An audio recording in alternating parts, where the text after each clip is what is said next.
Mr. Pilichowski, are you in the same house as your son? His background looks very similar. That's the background of my son's house. But since it's Shushan Purim, things are a bit topsy-turvy. Nice. Okay. So, we're going to be looking at, in this year, we're going to be looking at the sugya of Shushan Purim, which is a fascinating sugya, and showing why Shushan is different than regular other areas where we celebrate on Friday, while Shushan in some areas are celebrating today. We're not going to be looking at, we'll see it, but we're not going to be looking into why it is that walled cities celebrate on the 15th of Adar. That's not our topic. So just so we understand, there's Shushan and then there's walled cities, which we'll clearly see the difference in between them as we go on. But just to understand the scope of what we're looking at, we're trying to understand why Shushan Purim came about to have a day of celebration on a different day. And then what does that mean for Purim? How do we understand that within the context of Purim? So that's what we're really trying to understand, is the nature of what we call Shushan Purim, which is like this other day of Purim. Okay, so let's get into the sources here. So the first thing to recognize is that the contrary to most other holidays or every other holiday, Purim isn't limited to one day on the calendar, right? So every other holiday, let's say take Hanukkah, because Hanukkah is the holiday most similar in construct to Purim. Hanukkah is on the 25th of Kislev. It does not make a difference what's happening that year. It doesn't make a difference what day the week falls out on, right? Hanukkah is always going to start on the 25th of Kislev. It can never be pushed off to the 26th of Kislev, to the 27th of Kislev. It can't be made earlier. On the other hand, when it comes to Purim, so you can see that the Megillah can be read on the 11th, 12th, 13th, 14th, 15th of Adar. It can't be read any day before that or any day afterwards.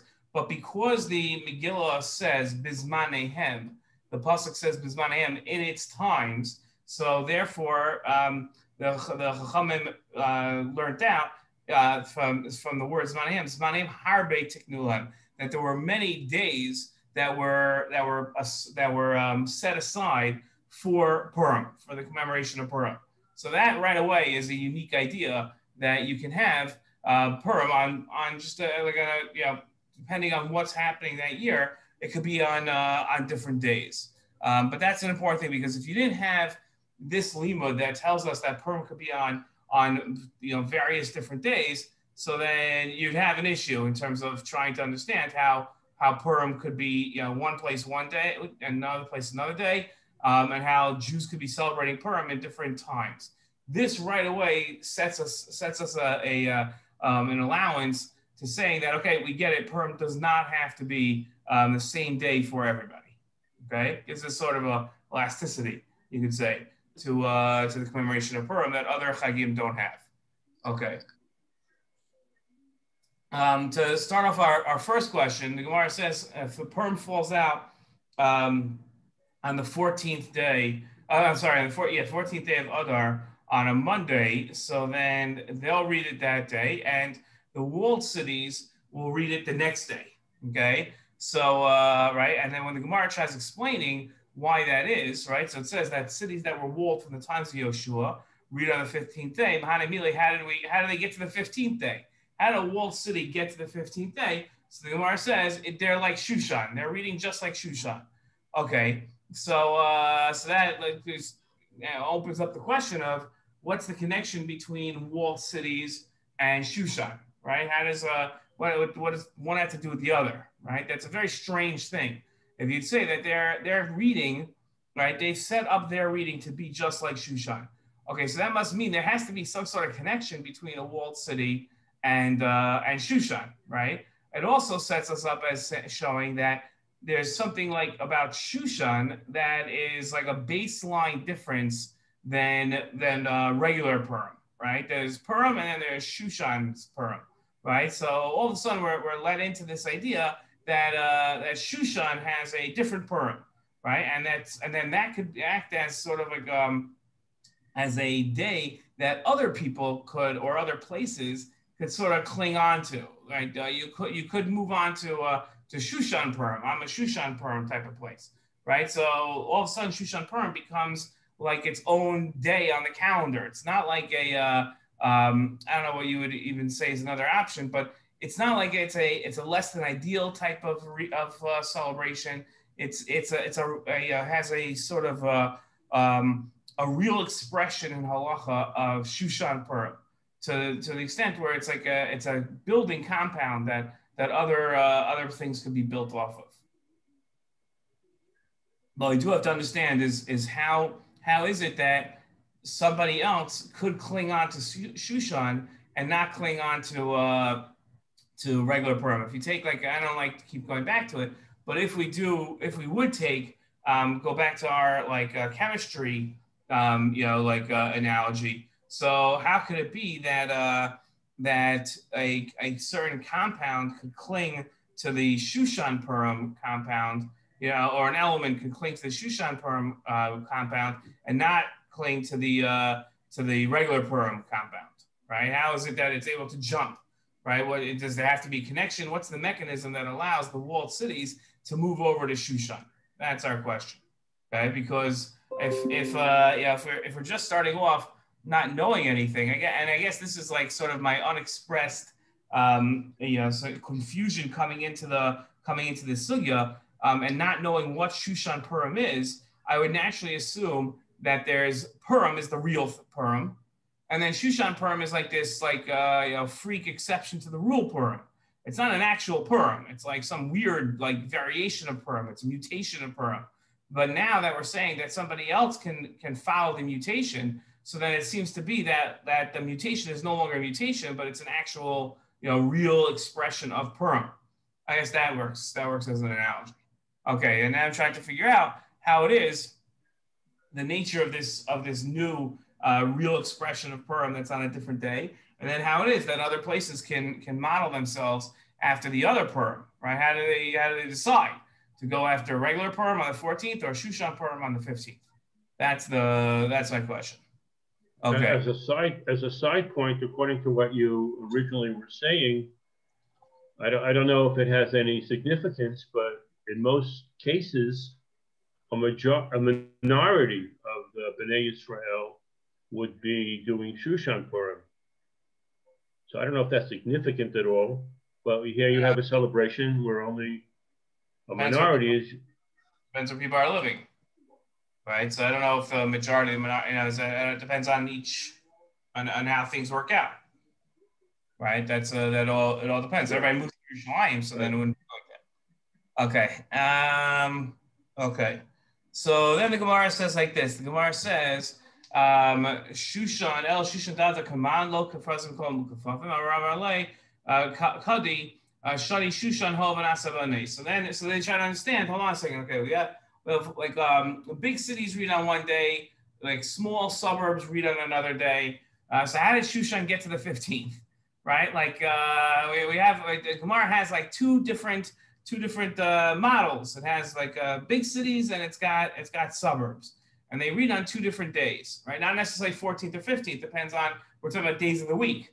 So they said, okay, so how does Shushan all of a sudden move over to the 15th? No matter what, whatever day you're gonna have, Shushan's gonna be the next day. So how did that happen? So this Kadi says that Shushan is different because Shushan had an ace. Shushan had a miracle.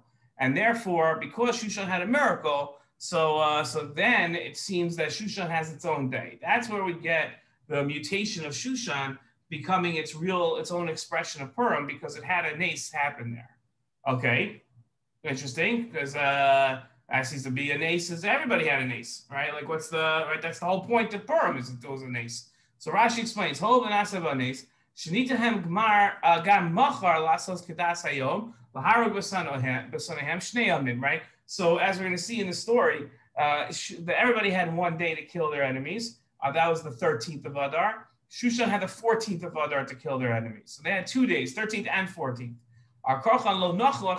Which means that Shushan didn't really relax. It didn't really, it didn't get to all the other Jews around the 127 provinces. They were able to relax on the 14th of Adar. They knew they finished their fighting. And Shushan was still fighting on the 14th, so they didn't rest to the 15th. So they established for themselves for generations that they would read on the 15th. That's how it was going to be forever for Shushan. Okay, so now what we have is we understand that there's something generating there's another factor generating the Purim to be on the 15th. And what's that? Well, what are those factors? So we have an extra day of war and a day of rest. Now we're getting somewhere. Now we're understanding what builds Shushan Purim into Shushan Purim. What makes Shushan Purim is that it had an extra day of fighting and an extra day or a later day of rest now, right? They didn't rest till 1 day later. So that's what builds up Shushan Purim. That's what makes Shushan Purim. So now we have to ask the question of, okay, if we're trying to understand the mechanism of what's working here, the mechanics here. So, okay, so what about an extra day of war and what about the later day of rest now creates a separate day of Purim, right? That should be a question to us. Now, the way we have to break out of is like the third grade understanding of Shushan Purim that we have. It might be correct. There might be nothing wrong with what our third grade teachers taught us, right? That the war took place on the 14th and the 13th everywhere else, on the 14th in Shushan, and therefore Shushan has and the day later they celebrate, right? And that's why they celebrate a day later. Okay, that could be fine, but that seems a little superficial. We're trying to understand how that works in halacha. How does it work in halacha that because one place had an extra day? I mean, you can make an argument that it should be that, okay, why doesn't Bnei Israel all celebrate Shushan Purim? Why don't we celebrate on the day that everybody finally relaxed? That was the day it was over, right? That seems to be that, right? If we take the model of all other chagim, so I don't know if there's an exact same thing where like one place didn't finish fighting till the end, but I have to imagine, let's say in Hanukkah, that certain places were done fighting. Right, there was no fighting around Judea against the Greeks. Until by the 22nd or 23rd of Kislev, they had finally finished fighting, and there were no Greeks there anymore. And the final days of fighting were only in Yerushalayim, and they didn't enter the Beis HaMikdash until the 25th. So how did they build this? Okay, so we don't start the Chag until the 25th when we had the Beis HaMikdash back, right? So here we're not. Can you say the same thing about Sukkot? We don't celebrate Sukkot when it happened. No, Sukkot is a different model. It's not about commemorating a specific event. So you can't really have it's not analogous. Right here we're talking about where a specific event. Why not? It is celebrating a specific event. I don't know what event that is. Isn't it that Hashem in the desert saved us by building the Ananei HaKavod, for example? That was for 40 years, wasn't it? Like that was the. Yeah. Isn't Sukkot supposed to be celebrated in Pesach time? No, but it's not about a specific event. It's about something that it was about a protection that Bnei Israel had throughout their entire time in the desert. We're commemorating. Here that's not. Here we're talking about a very specific war that happened. Right? Hanukkah was a very specific war against the Greeks when we finally had victory against them. Hanukkah is the same thing. Pesach is an example, right? Pesach happened, right, where we left on a very specific day.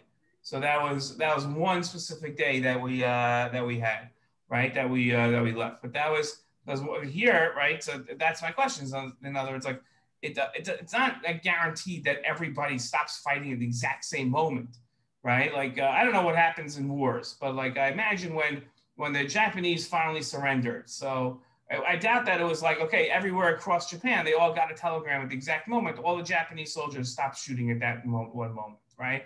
And everybody walked away. It's not how wars work, right? They end at different days at different times, but there's one final day where all the fighting ends, and that's the for sure all clear day. That's when there's total complete victory. So that's usually the day that everybody celebrates, that one day. That's not what happens here in Shushan Purim.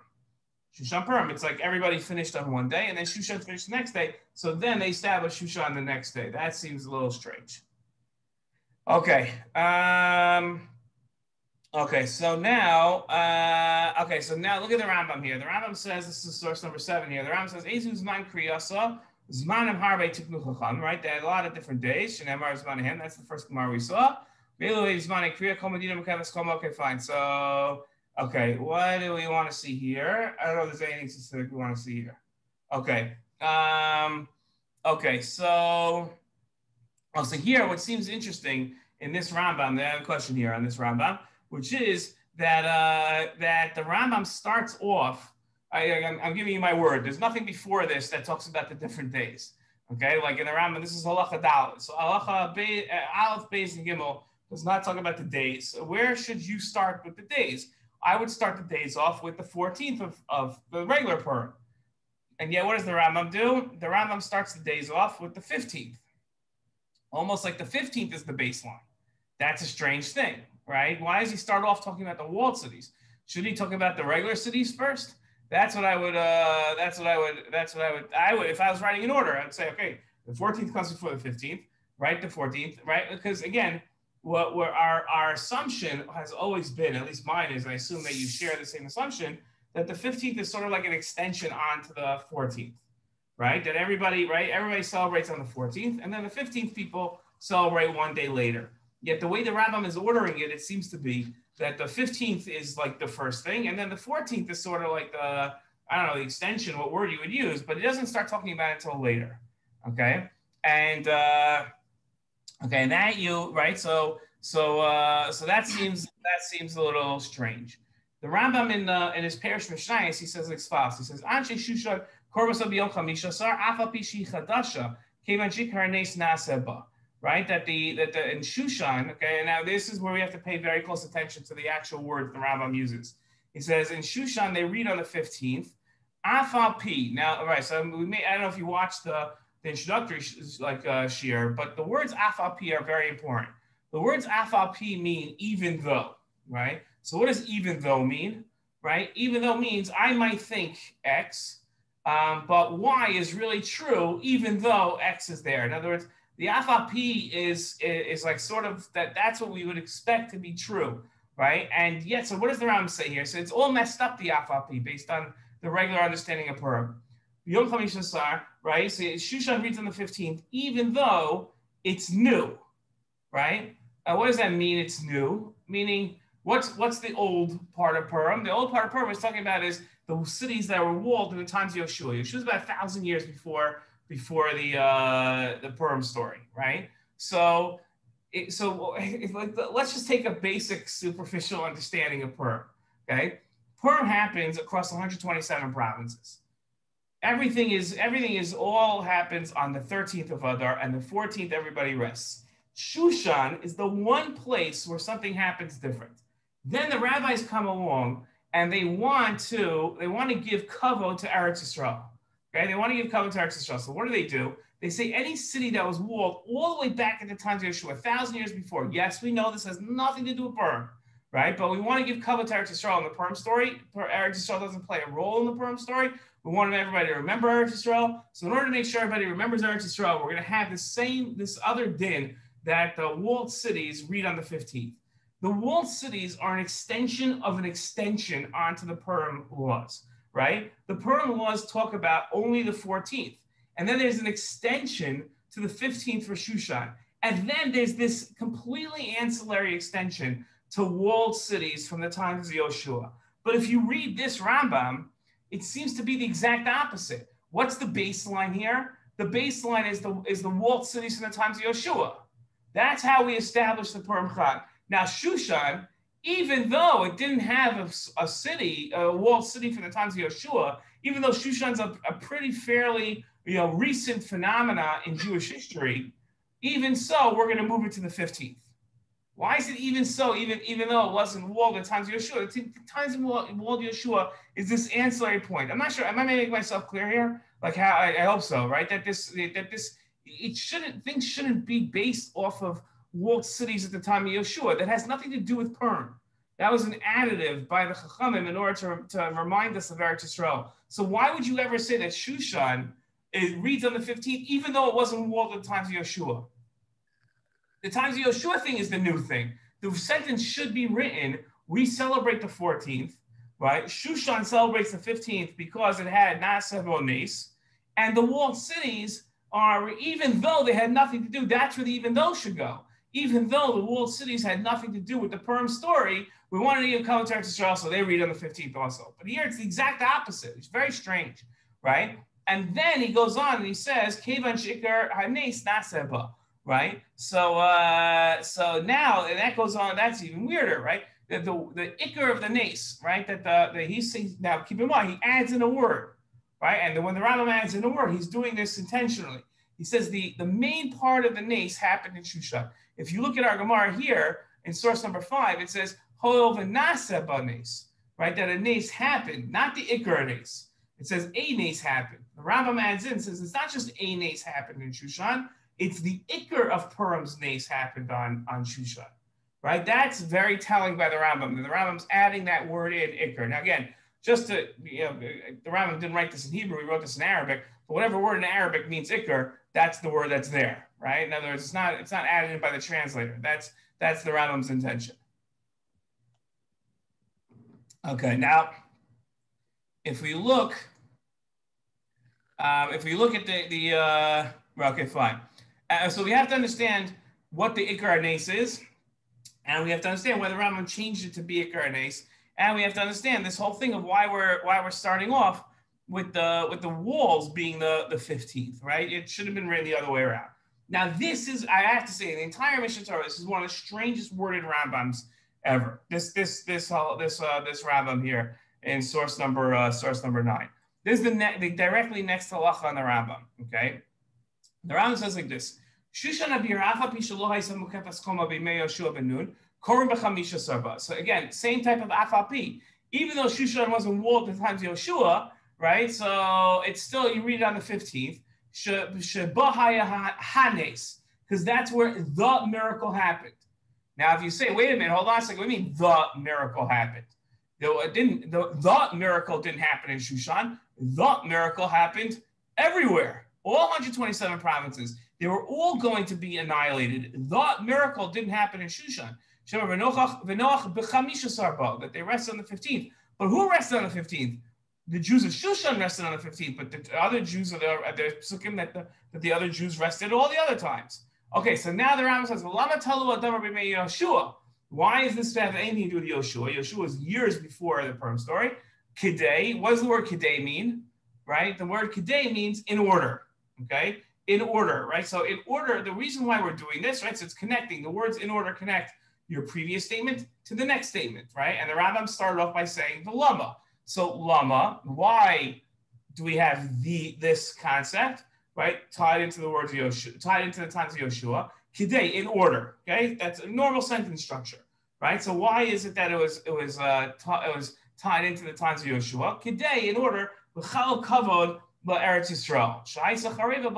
In order to give kavod to Eretz Yisrael, because Eretz Yisrael was destroyed at that time, right? This was right after the Babylonian destruction. So in order to do this, right? That's how they do it. Okay, good. Fine. I have no problems with that. You want to give kavod to Eretz Yisrael? Interesting thing. We could go another shiur about why they felt that you had to give kavod to Eretz Yisrael. Okay, fine. But that's what they were doing. Okay. But now the Rambam comes in and he says, Kidei. Wait a minute, what's Kidei now? Well, you just had a Kidei. Here's the one Kidei. And now you have another Kidei. Why do you have another Kidei? Kidei Shiur, Kohen B'nei Shushan. In order that they read like B'nei Shushan. What's the second Kidei? What's the sentence structure here? Right? And they could think that they were like these cities that were walled, even though they were really destroyed at this time. Oh, because they were once, if you were a Jew sitting in Tiberia, let's say, or Yerushalayim is probably the better example. You're sitting in Yerushalayim at the time of the Purim story. So you're sitting there saying, we were once walled, right? Okay, so we'll give it to you. You were all the time Yeshua. So we'll give you that you were walled then. And we know it's very bad for you, right? Use Yikar and Eretz Yisrael, but Na'aseh is that. And then there'll be an understanding. The whole Rambam is written very, very strangely, right? Do walled cities read on the 15th because we want to give kavod to Eretz Yisrael? Or was it because we wanted to make them like Shushan, right? So which one? The Rambam gives the two reasons. Okay. And again, our question that we had from the beginning, why would walled cities read like Shushan? What's the connection between walled cities and Shushan? What does that have to do with anything? Okay, let's get some basic facts down. Rabbi, is there like a summary of your question? I know you didn't say it this way, but if you wanted to make it like Shushan and give kavod to Eretz Yisrael, then all places in all of Eretz Yisrael should read on the 15th. Why is there an additional condition of a walled city within Eretz Yisrael? No, I wasn't asking that at all. It's a good question. I wasn't asking that at all. Are you not sure of my question, or you're asking the question also? No, so I understand your question, but because of the call it double kadei, it seems like it would be much clearer to say we want to give kavod to Eretz Yisrael. Therefore, Eretz Yisrael is on the 15th. But by having the kind of double kadei, it suggests that there's something else going on, that it's not just Eretz Yisrael. So how is it giving kavod to Eretz Yisrael by just saying a small selection of cities that have a condition which happens to be walled within Eretz Yisrael is giving kavod to Eretz Yisrael? Right. So we're not going to touch upon that and that's why I gave the pre-warning, right? Because that's really talking about how the structure of the walled cities could be like that, right? So I gave the reason why I did that sugya last year. So that's how we're talking about this year. I'm talking about Shushan, right? That's what I'm trying to understand. Okay. So let's look at just to get our basic facts down, Pat. I'm going to run through these next couple of sources fairly quickly, right? That the 13th of Adar was the day chosen by Haman to wipe out the Jews. Okay. Then you had Achashverosh said that when he turns things around, like skipping the entire story, turns things around, he says that the Jews can defend themselves on the 13th of Adar, right? They have permission to defend themselves on the 13th of Adar. Then the Jews fought on the 13th of Adar, and that's when they won. Okay, and then and this is where we look at something here. It says that on the I think I skipped the source. I remember in the introduction stand I skipped the source. We'll see.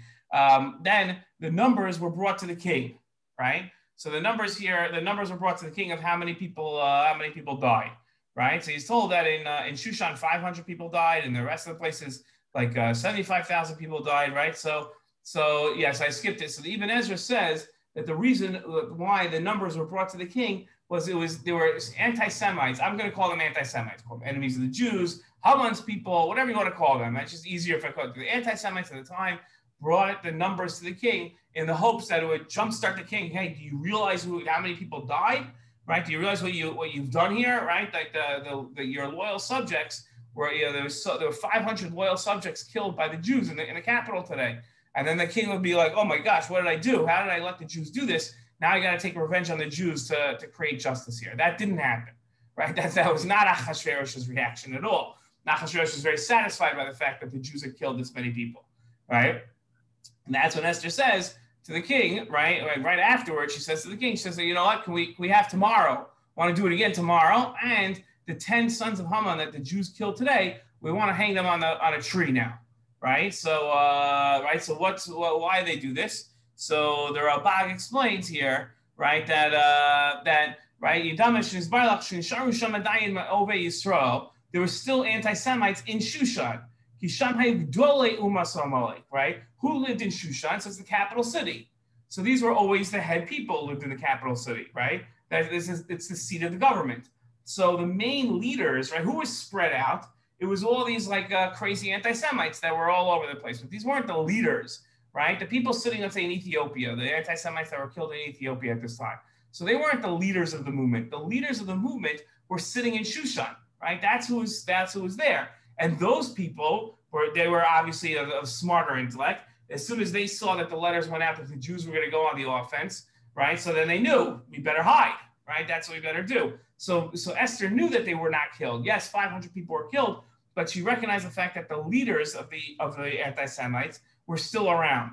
And therefore, she says, we have to do something to get rid of them, or this problem is just going to keep recurring, right? You're just going to have another Haman that wants to destroy us. We have to get rid of all the rot. So she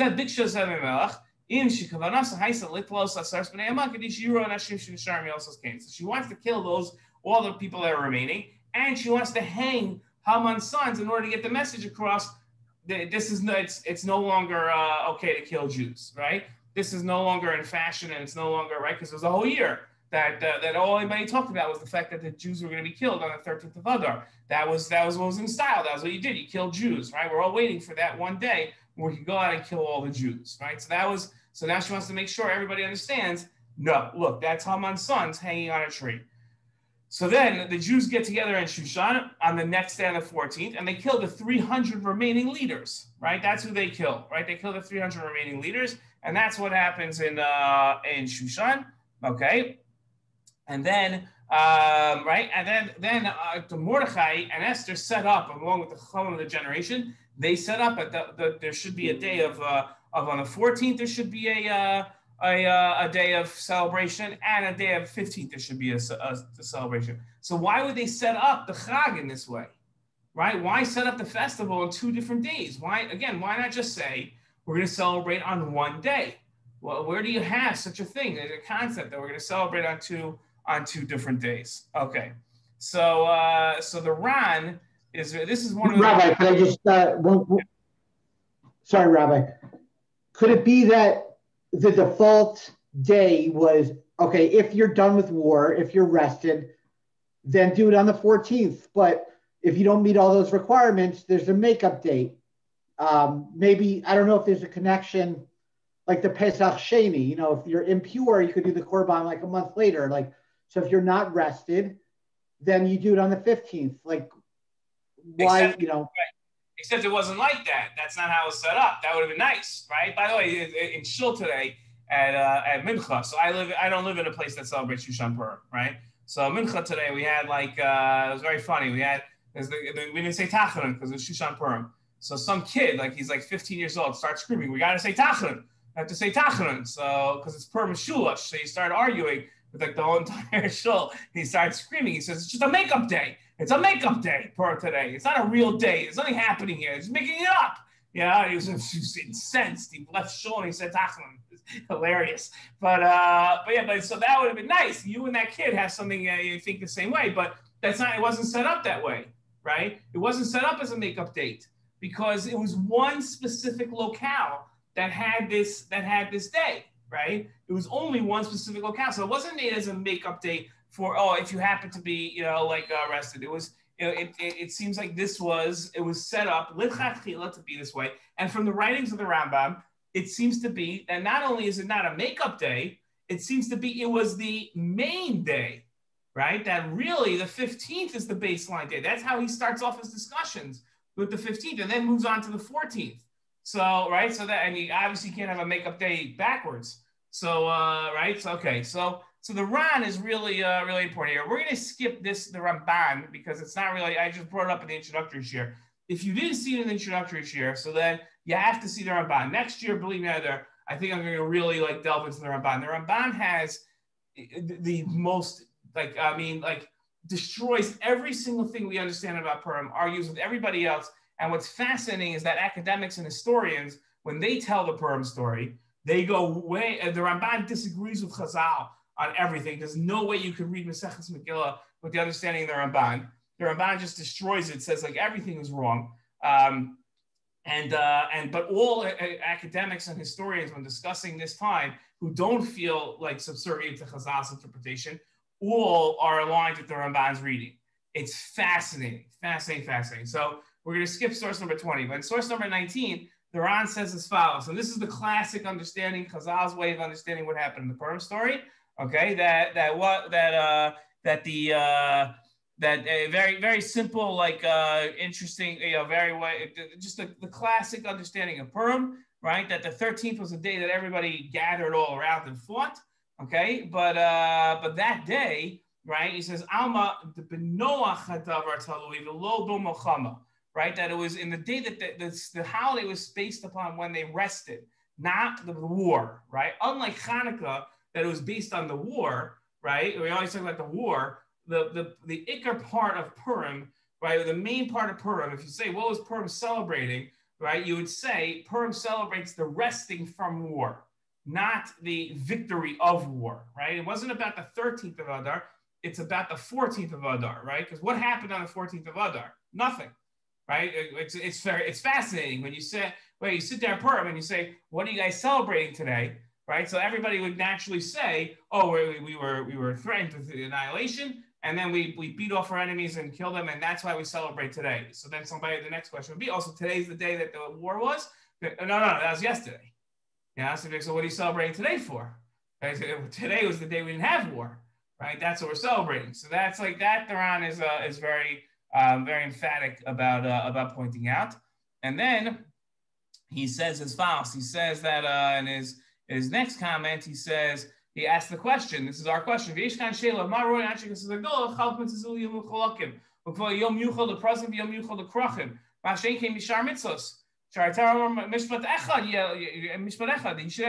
says the whole Torah is based on this fact that everybody has one law. We don't have this guy celebrates this type of day and this guy celebrates that type of day. We're one nation. We have one mishpat. We have one set of laws. That's what we have. So what is this that we're going back and forth? He says,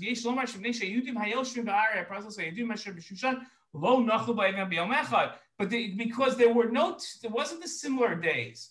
The Jews at that time had completely different experiences, right? The Jews in Shushan didn't rest in their enemies until the 14th, excuse me. No, sorry, the 15th is when they rested. The Jews on the rest of the time rested on the 14th.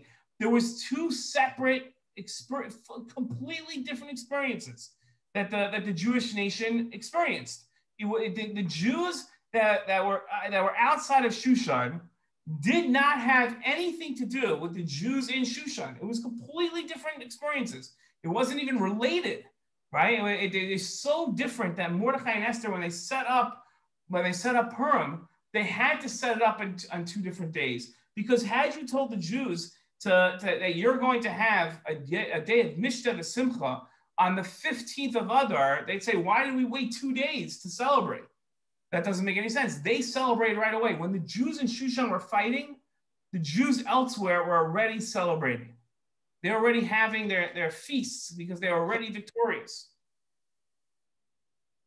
So, Rabbi, but couldn't they have done it the other way? Like, and I'll use the wrong words, my apologies, but when I buried my mom, remember it was like 3 days after she was nifter because we went to Eretz Yisrael, and so the day we commemorate was the first year was different than the years after, right? You then kind of like regress back to the day she's nifter rather than the day she was buried. So couldn't they have synthesized it on a go forward basis? Say, this year it was this way, but because we're one nation, we're going to synthesize them to one day, be it the 14th or the 15th. Yeah, you could have. So the question is, why didn't they? Right? That's the question. 100%, right. This run is not the like, oh, okay, now we get it. Right? That's the question. Okay. The Rambam, this is probably the most well-known unknown Rambam about Purim, because it's not talking about Purim per se. This is in the introduction to the Mishnah Torah. The Rambam talks about the 613 mitzvos and how important they are, and then he has to mention why you have mitzvahs that are not part of 613 that we have to do, one of them being Purim, right? And he says that there were certain mitzvahs that Nevi'im, what they're based in, were metakin, they instituted, right? Like reading a Megillah at its proper time in order to mention the praises of Hashem and the salvation that he does for us, and importantly, to tell in future generations that what the Torah promised that Hashem would save us is true. That Hashem is always going to be there for us to save us from these travesties as soon as we call out to Hashem. Okay, that's the idea. So now, knowing all of this information, let's put this together and explain. Okay, so the miracle of Purim. What was the miracle of Purim? Right, the miracle of Purim, and what we're trying to be mefarsing, right? Because that's what Purim is all about. It's about publicizing the miracle, right? In order to hit these points, right? In order to praise Hashem, in order to show that this is, look, this is what happened at the Purim time, and this is what's going to happen to us if we ever in this situation, right? Is the celebration of the eradication of the Jewish people's enemies, okay? And that enables the Jews to rest without fear that their enemies are going to be able to attack them, okay? When was this accomplished in the Purim story? So it was truly accomplished in Shushan on the 15th, right? Because that's when the leadership was knocked out.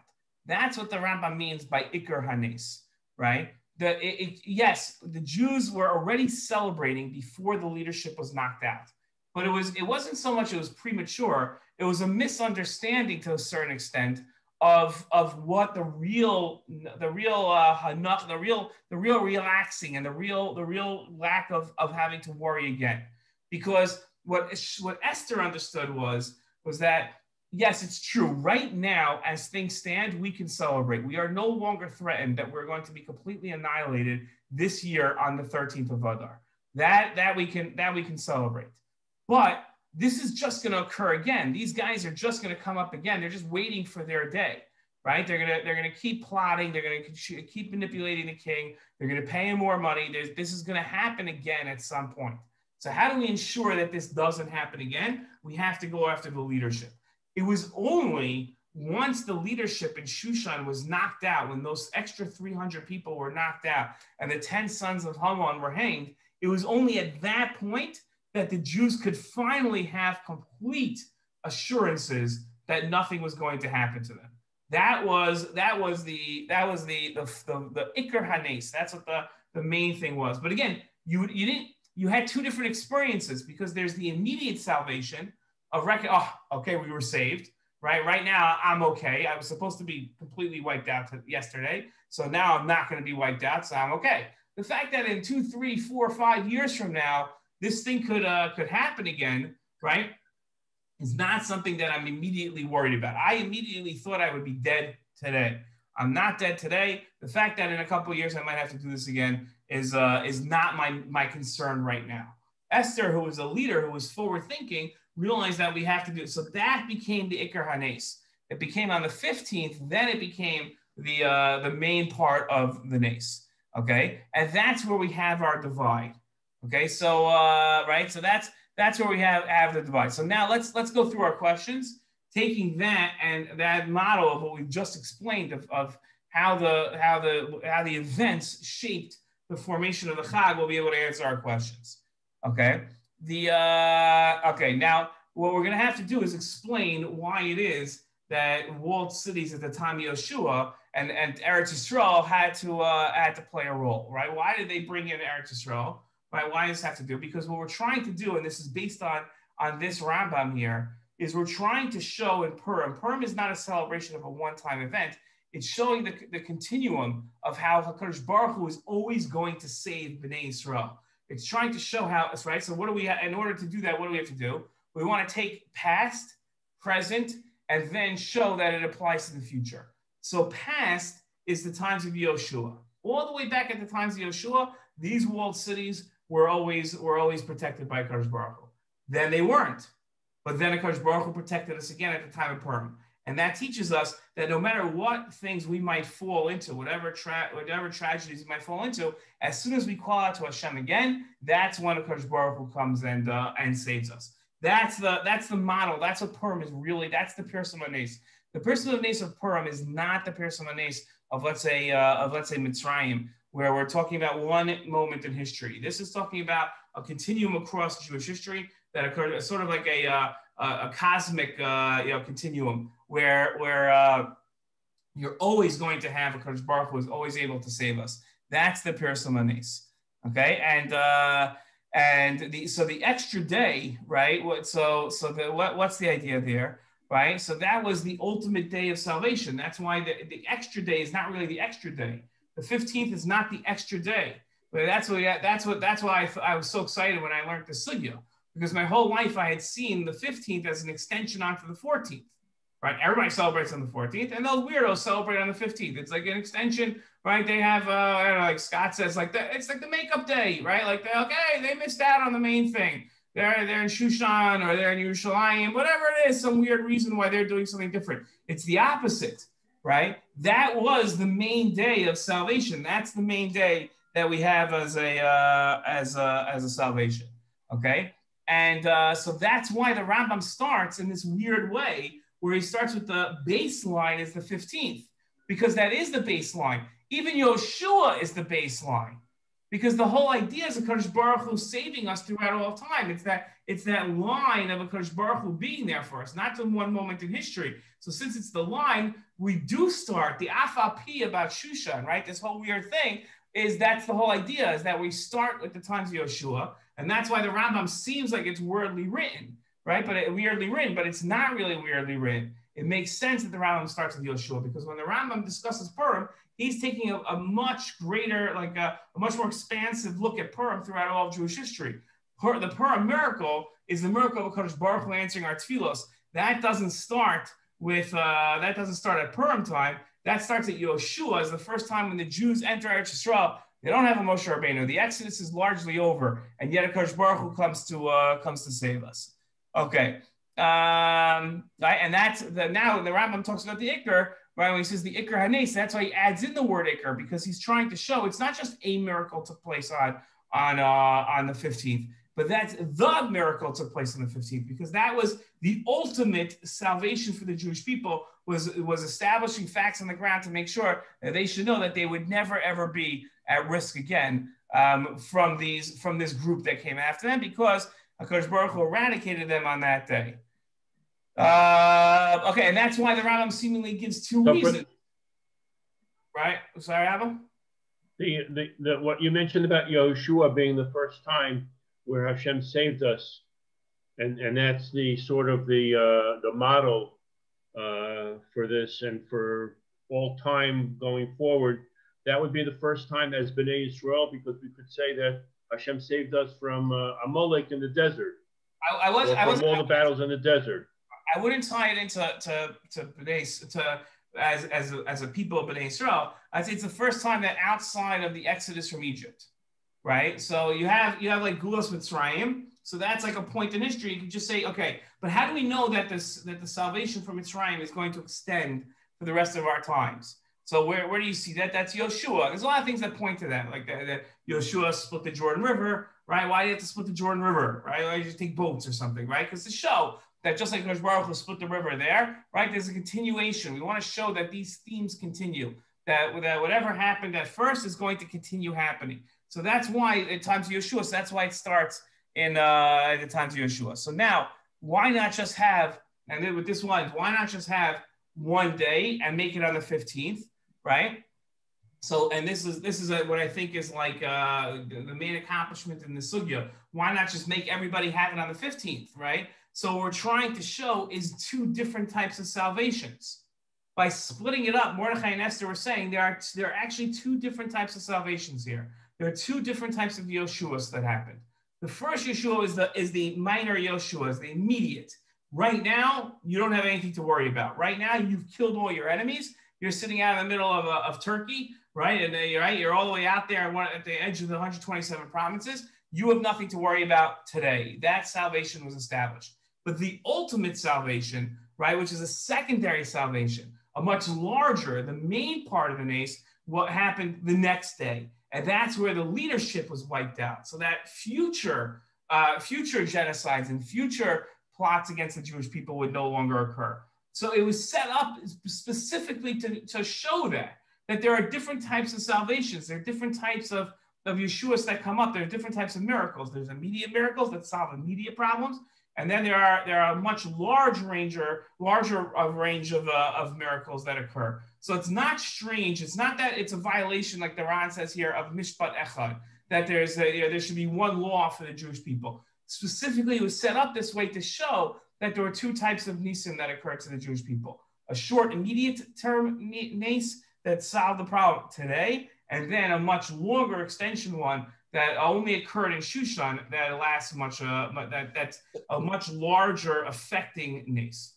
So, Rabbi, then if that's the right conclusion, shouldn't there be a system where we in Galus or outside of Yerushalayim shouldn't feel like Shushan Purim is somewhat irrelevant, meaning we should be celebrating both, right? If that was the reason, that was the logic, then in Dallas, I should have celebrated Purim for the immediate, and I should be celebrating in some way Shushan Purim. Right. So in their wisdom, I don't know how they came up. I don't know how you would do such a thing. Like when would you read the Megillah?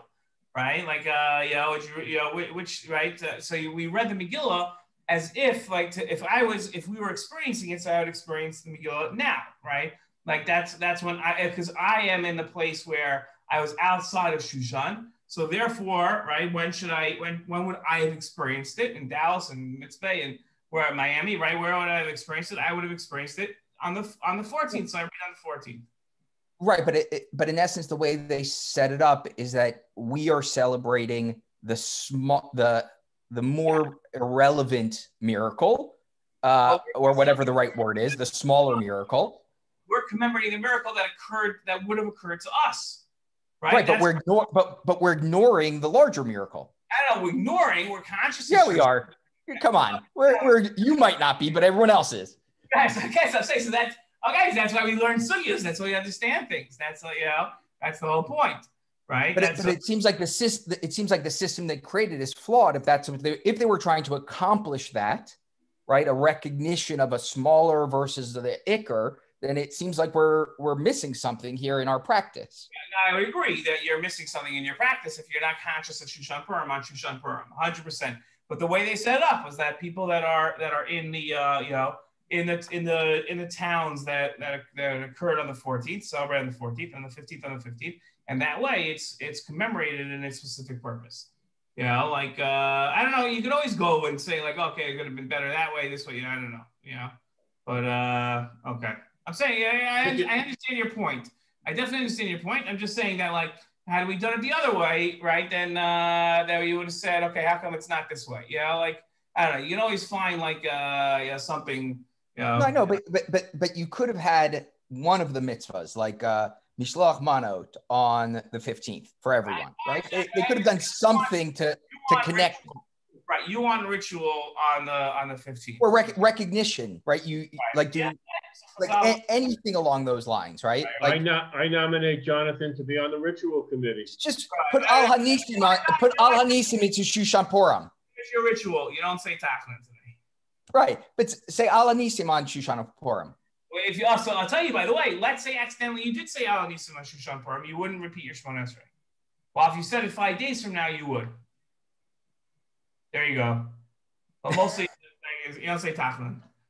Okay. Thank you very much, guys. I think one of the important things that you mentioned that has to be really emphasized is that the fact that we win the battle, and that's why we celebrate, but we didn't win the war yet. And especially on the heels coming a month before Pesach, where we talk about the fact that in every generation, someone will come to try to eradicate us. Okay. Yeah. Okay. Could be. Yeah. I don't know. That's right. Yeah. Anyway, I always have somebody who's gonna. Right. I don't know. That's a question why it has to be that way. But okay. Pesach question. Okay. Everybody have a great day. Everybody. Thank you. Happy Shushan Purim. Bye, guys.